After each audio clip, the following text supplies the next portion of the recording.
दोस्तों नमस्ते, सत श्री अकाल, आदाब। आज मैं आप लोगों के लिए लाई हूँ एक नई कहानी जिसका नाम है सास की चहेती देवरानी। तो आइए बिना देर किए देखते हैं आज की कहानी। अरे बहू, जरा एक गिलास पानी तो ले आओ बेटा। ये लीजिए बाबूजी पानी। बहू जरा एक कप चाय तो बना देना, बहुत मन हो रहा है चाय पीने का। माँ जी आप बैठो, मैं बस गई और आई चाय बनाकर आपके लिए। मानसी किचन में जाकर एक अदरक वाली चाय बनाकर अपनी सास कमला के लिए लाती है। कमला चाय की एक सिप लेकर बोलती है, वाह बहू, क्या चाय बनाई है तूने, ऐसी चाय पीकर तो मजा ही आ गया। इतने में मानसी का पति गौरव भी वहां आ जाता है और मानसी से कहता है, मानसी मेरा लंच कहाँ है? जल्दी से मेरा लंच पैक करके मुझे दो, ऑफिस के लिए मुझे देर हो रही है। मानसी तुरंत ही फिर से रसोई में जाती है और गौरव का लंच पैक करके, ये लीजिए आपका गर्मा गर्म लंच पैक है। लंच लेकर गौरव अपने ऑफिस निकल जाता है, जिसके बाद मानसी अपने सास ससुर और देवर को नाश्ता कराने में लग जाती है और मजाकिया अंदाज में अपने देवर अतुल से कहती है, अरे देवर जी, अब सारा काम क्या मैं अकेले ही करूंगी? कब लाओगे मेरे लिए देवरानी? देखो ना, हम अकेले इस घर में भाग दौड़ करके कितना थक जाते हैं। अरे आप अपने लिए ना सही मेरे ही ले आओ देवरानी। वाह भाभी, आपने तो मेरी मन की बात छीन ली। दरअसल माँ, मैं भी आप सबसे अपनी शादी की बात करना चाह रहा था। माँ, मैं एक लड़की को बहुत पसंद करता हूँ, लेकिन वह थोड़ी गरीब है। बेटा, फिर तो दहेज में मुझे कुछ नहीं मिलेगा। मैंने तो तेरी शादी में बड़े सपने सजोए हैं। ऐसी लड़की से शादी करके क्या फायदा लल्ला। माँ, घर में तो पहले से सब कुछ भरा पड़ा है, फिर हमें दहेज की क्या जरूरत? महिमा मेरा बहुत ख्याल रखती है, मुझे पता है यहाँ आकर वह सबके साथ बहुत अच्छे से एडजस्ट हो जाएगी। मैं तो उसी से शादी करूँगा।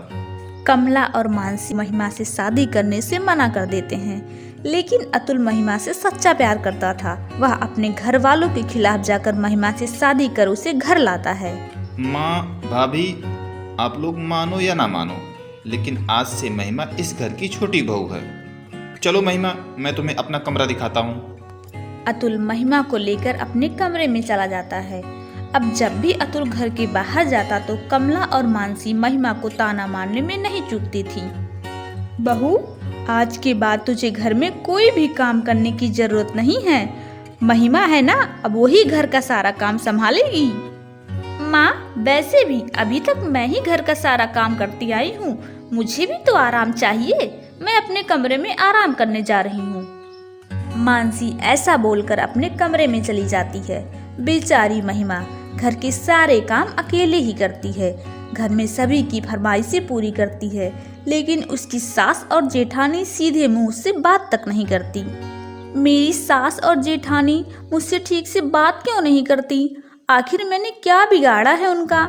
मैंने तो हमेशा उनको खुश रखने की कोशिश की है, फिर भी पता नहीं क्या हुआ है इन लोगों को। यह सब बातें सोचकर महिमा बहुत दुखी हो जाती है। घर का सारा काम खत्म करने के बाद वह अपने कमरे में आराम करने चली जाती है। शाम को उसे अपनी सास के चिल्लाने की आवाज आती है, मेरे इस घर में चल क्या रहा है?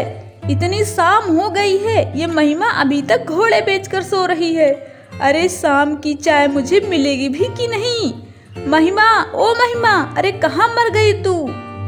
अपनी सास की आवाज सुनकर महिमा हड़बड़ाकर अपने कमरे से बाहर आती है।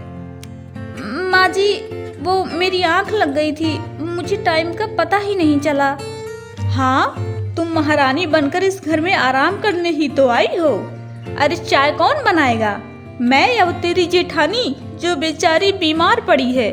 जा जल्दी से सबके लिए चाय बना कर ला।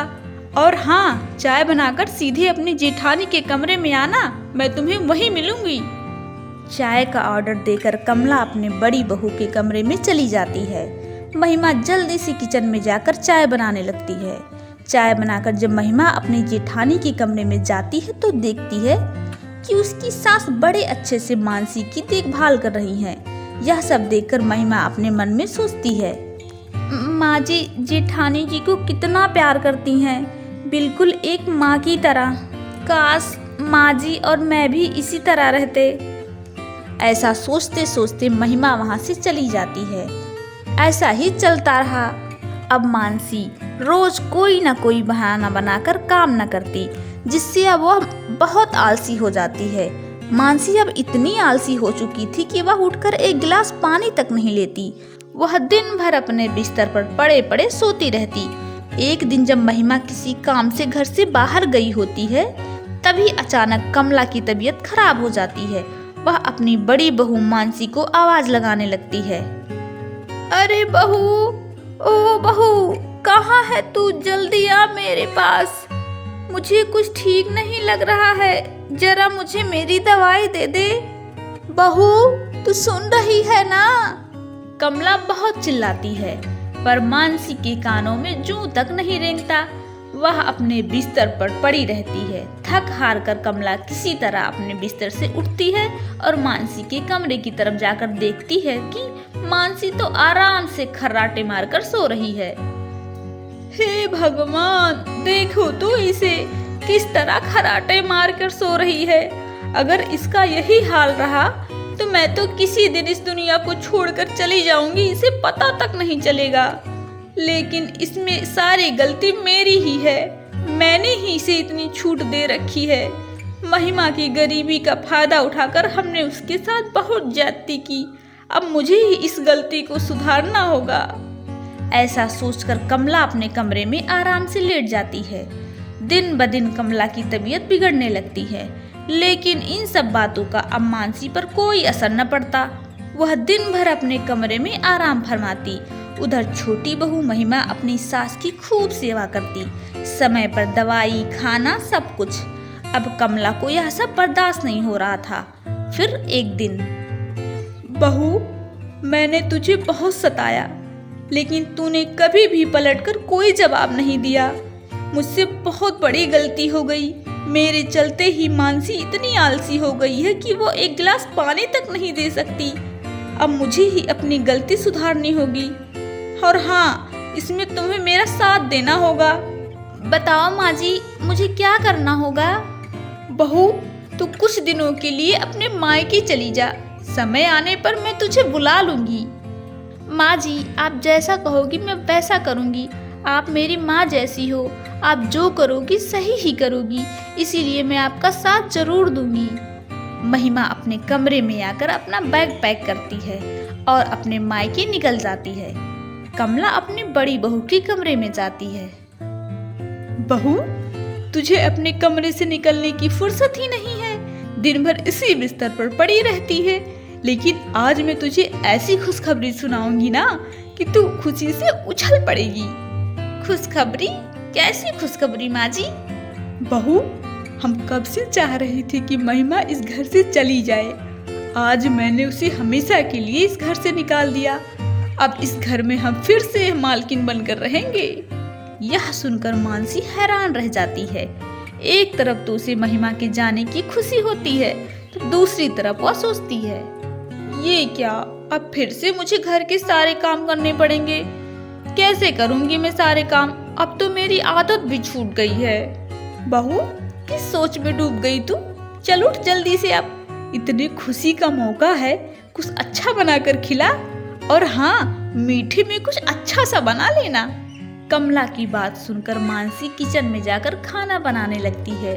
वह बहुत दिनों के बाद काम कर रही थी, इसलिए बहुत जल्दी ही थक जाती है। मुझसे तो कोई काम ही नहीं हो रहा है। अब मैं क्या करूं? कैसे बनाऊं खाना? मानसी खाना बनाते बनाते रोने लगती है। उसे अब अपनी देवरानी की बहुत याद आती है। ऐसे ही धीरे धीरे एक महीना बीत जाता है। घर का सारा काम करने में मानसी पहले की तरह चुस्त और दुरुस्त हो जाती है। एक दिन जब कमला अपनी छोटी बहू से चुपके से बात कर रही होती है, तो मानसी उनकी बातों को सुन लेती है। माँ जी, मुझे अब समझ आ चुका है कि आपने मुझे सबक सिखाने के लिए ही महिमा को उसके मायके भेजा था, लेकिन अब आप उसे बुला लीजिए प्लीज। अब मैं सबके साथ मिलजुल कर रहूंगी। मानसी के मुंह से ऐसी बातें सुनकर कमला बहुत खुश होती है। वह महिमा को फिर से घर बुला लेती है। अब देवरानी और जेठानी दोनों एक ही घर में खुशी खुशी रहने लगती हैं। तो दोस्तों, कैसी लगी आपको मेरी ये कहानी? अगर आपको कहानी पसंद आए तो ऐसे ही कहानियाँ देखने के लिए मेरे चैनल को लाइक, शेयर एंड सब्सक्राइब करें। धन्यवाद।